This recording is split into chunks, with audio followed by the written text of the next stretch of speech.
दरम्यान ठाकरेंची शिवसेना आणि मनसे यांच्यात युतीवरनं कलगीतुरा सुरू आहे। युतीसाठी उद्धव ठाकरे आत्ताच सकारात्मक का झाले अशी टीका मनसे नेते संदीप देशपांडेंनी केली होती। त्यावर संजय राऊतांनी आमच्यासोबत 25 वर्ष राहिलेले लोक बेईमानी करूनच निघून गेले असं म्हटलंय। काल जो उत्साह दिसला तो याच्या आधी कधी 1 वर्षापूर्वी नाही दिसला, याच्या पूर्वी 2 वर्षापूर्वी नाही दिसला। 19 वर्ष झाली मनसे स्थापन होऊन, तेव्हा कधी उत्साह वाटला ना, हल्लीच का तो उत्साह वाटायला लागला याचा कधी विचार करणार आहोत की नाही आपण?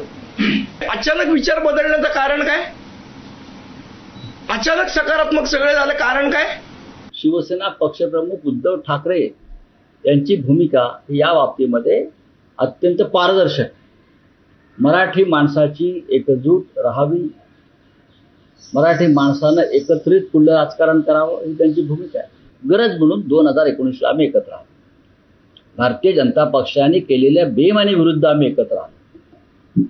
प्रश्न इतकाच आहे की आमच्याबरोबर राहिलेले 25 वर्ष आमच्याबरोबर राहिलेले लोक आमच्याशी बेईमानी करून निघून गेले, भाजपसारखे लोक।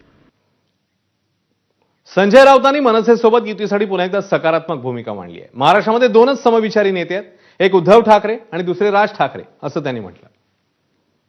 शिवसेना पक्षप्रमुख उद्धव ठाकरे यांची भूमिका या बाबतीमध्ये अत्यंत पारदर्शक। काल अमित शहांसारखे लोक मुंबईत येऊन मराठी माणसाला पुन्हा डिवचून गेले, अशा विंचवांच्या नांग्या मराठी माणसाने एकत्र येऊन ठेचाव्यात, ही भूमिका माननीय उद्धव ठाकरे साहेबांची सुद्धा आहे आणि हीच भूमिका राज ठाकरे यांची सुद्धा आहे। सध्या महाराष्ट्रात 2च समविचारी पक्ष आहेत आणि 2च समविचारी नेते आहेत, एक सन्माननीय उद्धव ठाकरे आणि दुसरे माननीय राज ठाकरे। उद्धव ठाकरे आणि राज ठाकरे ह्या 2 प्रमुख नेत्यांमध्येच जो संवाद आहे बरं का, किंवा जो संवाद होणार आहे त्याच्यावर भूमिका ठरते।